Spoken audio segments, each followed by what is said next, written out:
बिस्मिल्लाहिर्रहमानिर्रहीम अस्सलाम वालेकुम। ये हमारी पहली क्लास है सॉफ्टवेयर डेवलपमेंट का। इसमें हम ज़्यादातर फोकस करेंगे प्रैक्टिकल पर। और यहाँ पर हम सबसे पहले इसकी बेसिक्स सीखेंगे। तो हम सॉफ्टवेयर डेवलपमेंट में हम सबसे पहले जो सॉफ्टवेयर को हम यूज़ करेंगे आईडीई को, वो हमारे पास है red studio C plus plus builder. और हम जो लैंग्वेज यूज़ करेंगे वो हम सी प्लस प्लस यूज़ करेंगे, ठीक है। हमारे पास सबसे पहले जहन में ये आता है कि रेड स्टूडियो है क्या, ठीक है। तो रेड स्टूडियो हमारे पास एक आईडीई है, इंटीग्रेटेड डेवलपमेंट एनवायरनमेंट है। ये हम यूज़ करते हैं डिज़ाइन के लिए, किसी चीज़ को कंपाइल करने के लिए, कोड को कंपाइल करने के लिए, और सी प्लस प्लस एप्लीकेशन को रन करने के लिए, ठीक है। रेड स्टूडियो में हम क्या करते हैं, रेड स्टूडियो में हम किसी चीज़ को डिज़ाइन करते हैं, और फिर उसका पीछे हम कोड लिखते हैं, लॉजिक लिखते हैं, और फिर उसको हम कंपाइल करते हैं। तो इस तीन चीज़ों की एप्लीकेशन बनता है, ठीक है। तो ये हमारे पास था रेड स्टूडियो। अब मैं आप लोगों को प्रोवाइड कर दूंगा इसका हम किस तरह डाउनलोड कर सकते हैं, कहाँ से कर सकते हैं। अब अगर मैं यहाँ पर करूँगा तो बहुत टाइम लगेगा। अब चूँकि आपको स्क्रीन पे ये नज़र आ रहा है, ये मैंने तकरीबन 4 PM स्टार्ट किया हुआ था, और अभी 11 बज रहे हैं। ताकि इतना टाइम ले रहा है इंस्टॉलेशन में, क्योंकि इसमें सी प्लस प्लस भी है, डेल्फी लैंग्वेज भी है, एंड्रॉयड के लिए भी है, आईओएस के लिए भी है, मैक ओएस के लिए भी है, मैकबुक वगैरह के लिए। तो ये इससे हम सी एप्लीकेशन, वेब एप्लीकेशन भी इससे डेवलप कर सकते हैं। एंड्रॉयड के लिए भी हम डेवलप कर सकते हैं, और आईफोन के लिए भी डेवलप कर सकते हैं, एंड मैक ओएस के लिए भी डेवलप कर सकते हैं। और ये बेस्ट क्यों है, इसमें हम सॉफ्टवेयर को बहुत जल्दी डेवलप करते हैं। अगर आप इंडिविजुअली काम करना चाहते हैं या एज ए टीम काम करना चाहते हैं, इस पे हम बहुत जल्दी एक सॉफ्टवेयर को क्रिएट कर सकते हैं, बना सकते हैं, ठीक है। सबसे पहले अभी हम मेरा तो आइडिया ये था, मैं आपको न्यू स्टूडियो 13 जो इसका लेटेस्ट वर्जन है, इस पे मैं आपको स्टार्ट कर दूंगा। चूँकि ये अभी इंस्टॉल नहीं है, तो हम 12 स्टूडियो 12.3 का वर्जन है, हम उसको यूज़ करेंगे। अच्छा, तो सबसे पहले आपने रेड स्टूडियो 12.3 का जो अवेलेबल है, इसको मैंने ओपन कर दिया है। तो सबसे पहले हमारे पास इस तरह का इंटरफेस आ जाएगा। तो सबसे पहले इसको समझते हैं, ठीक है। सबसे पहले ये आपको यो नज़र आ रहा है, अगर हम एक प्रोजेक्ट पर काम कर लें और फिर उसको सेव कर लें, तो वो हमें यहाँ से नज़र आएगा, ठीक है। जिस तरह मैंने यहाँ पर कुछ प्रोजेक्ट्स पर मैंने काम किया हुआ है, वो यहाँ पर मेरे पास सेव है। या अगर किसी एक प्रोजेक्ट को मैं रन कर दूँ, तो हमारे पास रिसेंट में शो होंगे। अगर आपको और कुछ इसमें सीखना है और डीप में जाना है, तो आपको यहाँ पर आपको मुख्तलिफ़ किस्म के ट्यूटोरियल्स नज़र आते हैं। तो आप इसको ओपन करके इससे भी आप सीख सकते हैं, ठीक है। और यहाँ पर आपको मुख्तलिफ़ प्लेटफॉर्म्स के लिए एप्लीकेशन डेवलप कर सकते हैं, ठीक है।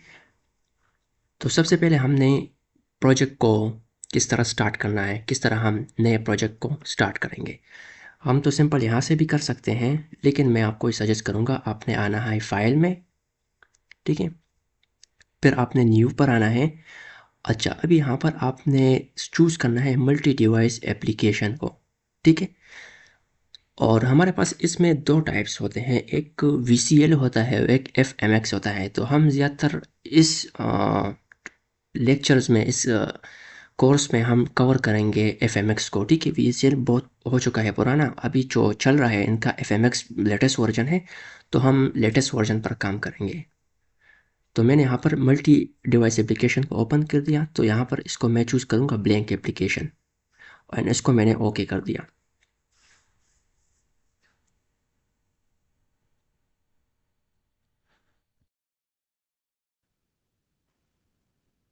हाँ ना, इसने तो मुझे डरा ही दिया।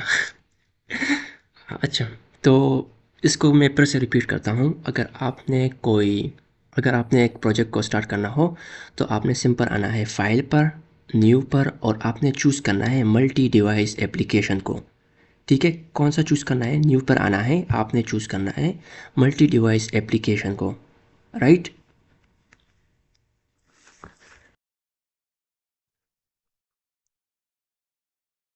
Sorry for that. अच्छा, तो सबसे पहले हम यहाँ पर इंटरफेस को समझते हैं। ठीक है, सबसे पहले हम यहाँ पर समझते हैं। अच्छा, तो ये हमारे पास जो स्क्रीन है इसको 5 पार्ट्स में डिवाइड किया गया है। एक हमारे पास है स्ट्रक्चर, एक हमारे पास है ऑब्जेक्ट इंस्पेक्टर, एक हमारे पास है प्रोजेक्ट्स एंड एक हमारे पास है पैलेट। राइट, अब हम इसको देखेंगे किस लिए हम यूज़ करते हैं। सबसे पहले हम यहाँ पर पैलेट को देखते हैं। पैलेट क्या है? पैलेट में हमारे पास मुख्तलिफ़ किस्म के कंपोनेंट्स होते हैं। ठीक है, तो हम कंपोनेंट्स किसे कहते हैं? कंपोनेंट्स हम उसको कहते हैं, component is a ready made object that perform a specific task. तो ये हमारे पास यहाँ पर रेडी मेड ऑब्जेक्ट्स होते हैं लाइक बटन्स। ठीक है, एंड टी एडिट। एडिट मतलब हम टेक्स्ट को कहाँ से इनपुट करेंगे, और लेबल्स हमारे पास यहाँ पर मौजूद होंगे। और यहाँ पर हमारे पास रेक्टेंगल हो गए, लाइंस हो गए, और उसके साथ साथ सर्कल हो गया, इमेजेस हो गए। अगर वो हमने ट्रांसफ़र करने हैं इस अपने सॉफ्टवेयर में तो हम वो यहाँ पैलेट से कर सकते हैं। ठीक है, दूसरा हम बढ़ते हैं यहाँ पर स्ट्रक्चर की तरफ। स्ट्रक्चर को आपको मैं एक एग्जांपल दूँ। हमने एडोब इलस्ट्रेटर को पढ़ा है, फोटोशॉप को पढ़ा है, वहाँ पर जिस तरह लेयर्स होते हैं यहाँ पर हमारे पास स्ट्रक्चर में भी वैसा होता है। ठीक है, इलस्ट्रेटर में हमने जिस तरह पढ़ा है लेयर्स के बारे में, तो यहाँ पर भी सेम एज इट इज़ यहाँ पर भी होता है। दूसरा हमारे पास आते हैं ऑब्जेक्ट इंस्पेक्टर। ऑब्जेक्ट इंस्पेक्टर में क्या होता है? ऑब्जेक्ट इंस्पेक्टर में हमारे पास किसी एक कंपोनेंट की प्रॉपर्टीज़ होती है। अगर हमारे पास बटन है तो ऑब्जेक्ट इंस्पेक्टर उसकी प्रॉपर्टीज़ को दिखाएगा। ठीक है, यहाँ से हम उसकी प्रॉपर्टीज़ को चेंज कर सकते हैं। अगर उसका हमें साइज़ बड़ा करना है, छोटा करना है, या उसका कलर चेंज करना है, या उसमें हमने उसका जो फुल स्टाइल है बटन का उसको हमने किसी और बटन में शिफ्ट करना है, तो हम यहाँ पर ऑब्जेक्ट इंस्पेक्टर में कर सकते हैं। अभी आपको जो यहाँ पर ये फ्रंट में नज़र आ रहा है इसको हम फॉर्म कहते हैं। हमारा मेनली सॉफ्टवेयर, अगर हम यहाँ पर जितने भी डेटा को इनपुट करेंगे, मतलब कंपोनेंट्स को हम यहाँ पर इंसर्ट करेंगे, ड्रैग एंड ड्रॉप करेंगे, तो हमारे सॉफ्टवेयर पर वो चीज़ें नज़र आएंगी। ठीक है, अभी यहाँ पर मैं इस तरह प्रेस करता हूँ तो अभी यहाँ पर आप ऑब्जेक्ट इंस्पेक्टर में देखें तो हमारे पास प्रॉपर्टीज़ आ गई इस फॉर्म का। राइट, यहाँ पर क्लियर है?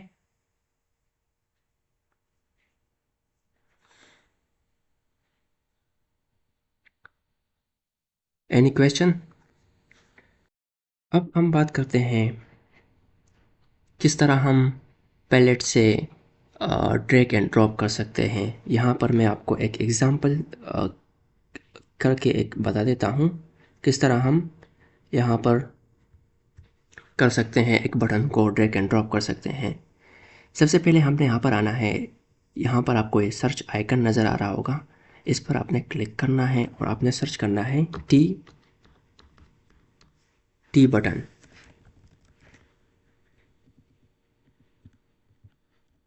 ठीक है, तो आपने जिस तरह टी बटन पर आपने टाइप किया तो आपको यहाँ पर टी बटन स्टैंडर्ड से नज़र आएगा, और आपने इस पर प्रेस होल्ड करके इसको आप यहाँ पर ड्रैग करके और ड्रॉप करके ला सकते हैं।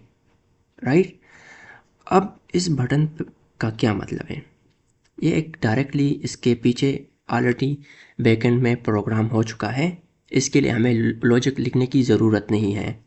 अगर अब इस बटन से हम करना क्या चाहते हैं वो हम इसके अंदर फंक्शन में ऐड करेंगे कोडिंग के ज़रिए। अब इस बटन को मैंने तो यहाँ से ड्रैग एंड ड्रॉप कर दिया। अगर आप स्ट्रक्चर में देखें फॉर्म 2 है हमारे पास मेन, इसमें फॉर्म 2 है हमारे पास, इसमें हमारे पास बटन शो हो रहा है, आपने बटन इंसर्ट कर दिया है यहाँ पर।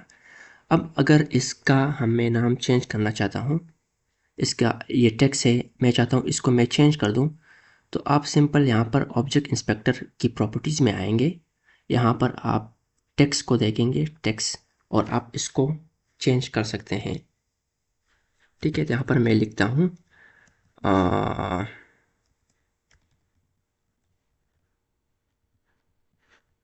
प्रेस मी।